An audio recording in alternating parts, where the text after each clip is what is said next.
Assalamualaikum warahmatullahi wabarakatuh. Assalatu wassalamu ala asrofil anbiya wal mursalin wa ala alihi wa sahbihi ajmain amma ba'du.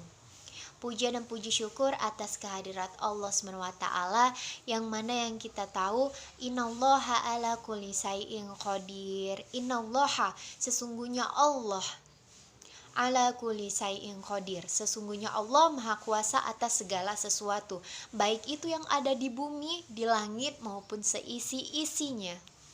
Salawat serta salam tak lupa kita haturkan kepada junjungan kita, Nabi besar kita, Nabi agung kita, Muhammad Sallallahu Alaihi Wasallam, keluarganya, sahabatnya. Semoga kita semua menjadi golongan beliau dan mendapatkan syafaatnya di yaumil akhir nanti. Amin, amin ya robbal alamin. Pertama-tama izinkan terlebih dahulu saya untuk memperkenalkan diri, karena tak kenal maka tak sayang maka tak cinta maka benci. Sifat benci tidak diajarkan oleh baginda kita Muhammad Sallallahu Alaihi Wasallam. Perkenalkan, saya Wulan Destiana, nomor induk mahasiswa 120120085. Di sini saya akan membacakan surah Al-Ghasyiyah ayat 17 sampai 20 beserta artinya, dan saya akan menafsirkan salah satu ayat tersebut. Bismillahirrahmanirrahim. Dengan menyebut nama Allah yang Maha Pengasih lagi Maha Penyayang. Afala yanzuruna ilal ibli kaifa khuliqat. Dan tidakkah mereka memperhatikan unta, bagaimana ia diciptakan? Wa ilas samai kaifa rufi'at. Dan langit, bagaimana ia ditinggikan? Wa ilal jibali kaifa nusibat. Dan gunung-gunung, bagaimana ia ditegakkan? Wa ilal aradi kaifa sutihat. Dan bumi, bagaimana ia dihamparkan? Oke, baiklah teman-teman, dari 4 komponen surat tersebut, yang pertama ada unta, yang kedua ada langit, yang ketiga ada gunung, dan yang keempat ada bumi. Coba kita lihat dari 4 komponen ini, mana yang paling kecil? Unta. Tapi kenapa unta yang disebutkan pertama sekali dari 4 komponen surat ini, ayat ini? Itulah teman-teman yang harus kita pikirkan. Imam Qatadah pernah menyebutkan bahwa unta ini sangat akrab dengan mereka, orang Arab. Tiap-tiap harinya orang Arab ini tiap-tiap harinya tidak jauh dari onta. Mereka keluar rumah melihat kandang, ada unta. Mereka keluar rumah melihat padang pasir, ada unta. Dan kemanapun mereka keluar pasti melihat onta. Kenapa orang Arab? Karena teman-teman, Al-Quran ini turun pertama sekali di Arab. Terus Imam Al-Hasan Al-Basri pernah ditanya, Imam, kenapa tidak alfil? Kenapa tidak gajah? Kenapa tidak gajah yang ditonjolkan? Gitu. Karena kan lebih besar. Nah, terus Imam Al-Hasan Al-Basri ini menjawab, orang Arab itu jarang melihat gajah. Jarang sekali melihat gajah. Tidak seperti unta tadi yang saya jelaskan, bahwa unta itu banyak gitu di Arab. Kemudian banyak manfaat yang terdapat di dalam diri unta. Manfaat yang pertama, manfaat untuk dimakan. Yang kedua, manfaat untuk diminum. Yang ketiga, manfaat untuk ditunggangi. Dan yang keempat, manfaat untuk dimanfaatkan. Yang pertama, manfaat untuk dimakan. Apa sih yang dapat dimakan dari onta? Dagingnya, teman-teman. Dagingnya yang enak, yang sehat, kemudian halal pula untuk dimakan. Daging onta ini mengandung banyak protein tinggi, yang baik untuk mencukupi kebutuhan kita. Terus yang kemudian 2, dimanfaatkan untuk diminum. Apa sih yang dapat diminum dari diri onta ini? Susunya. para pakar pernah menyebutkan susu onta ini adalah susu terbaik dari susu kambing, dari susu sapi, dari susu kedelai. Susu onta yang paling baik, karena susu onta ini dapat meningkatkan sistem kekebalan tubuh. Nah, sistem kekebalan tubuh ini bermanfaat untuk orang, diperlukan untuk orang yang memiliki penyakit autoimun seperti diabetes, terus orang yang autis, terus orang yang memiliki penyakit hepatitis B. Nah, dari penyakit-penyakit ini dapat disembuhkan dari meminum susu onta.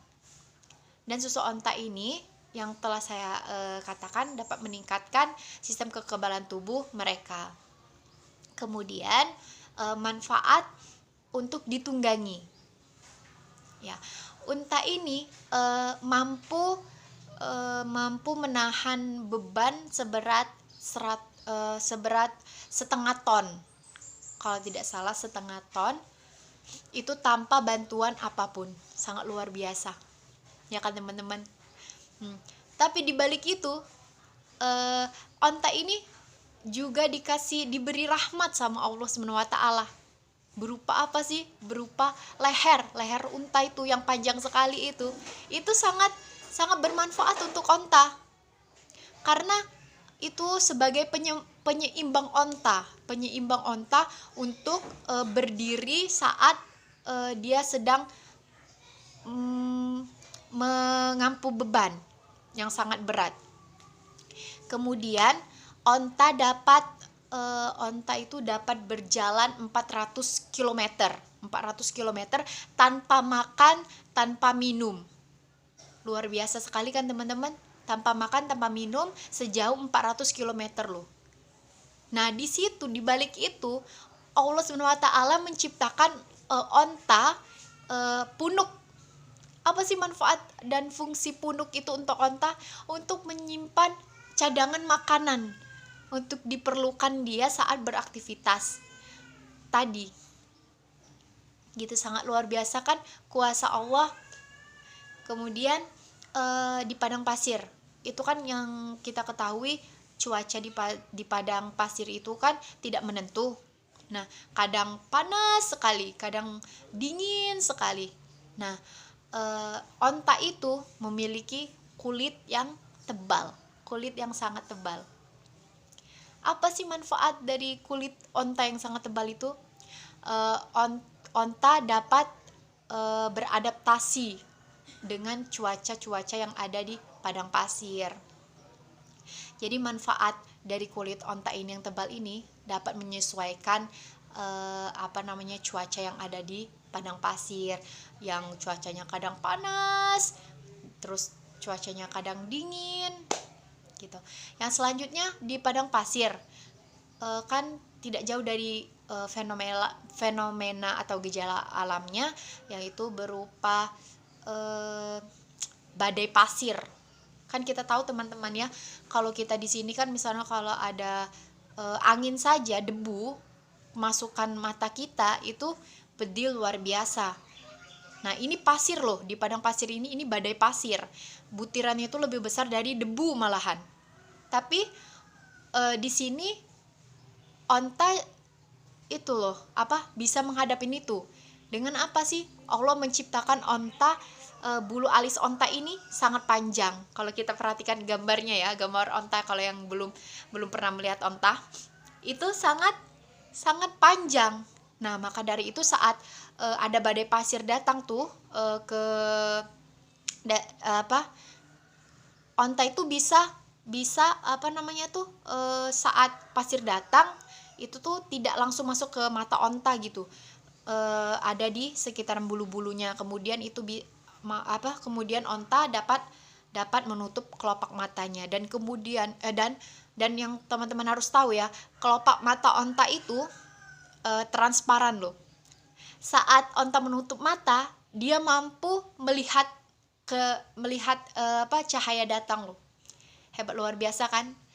Nah, kemudian saat saat badai pasir itu datang kan, kita pasti terhirup dengan debu ya. Misalnya kalau kita di sini kan, kalau ada angin gitu kan, pasti ada debu tuh kalau masuk ke dalam hidung kita kan, rasanya gimana gitu. Nah kalau si onta ini di hidungnya ada selaput.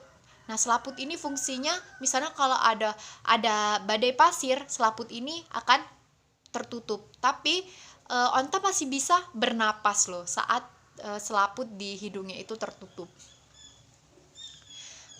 Allah Subhanahu wa taala ini kalau menciptakan sesuatu sekecil apapun yang diciptakan oleh Allah Subhanahu wa taala itu pasti bermanfaat. Tidak ada penciptaan Allah yang tidak bermanfaat. Itu teman-teman. Itulah kuasa Allah Subhanahu wa taala. Oke, baiklah, cukup untuk penafsiran dari ayat-ayat yang ayat Al-Ghasyiyah, unta. Apa yang saya sampaikan ini, bila ada kesalahan saya mohon maaf, karena manusia ini tempatnya salah, walaupun benar pun itu datangnya dari Allah. Saya akhiri, wassalamualaikum warahmatullahi wabarakatuh.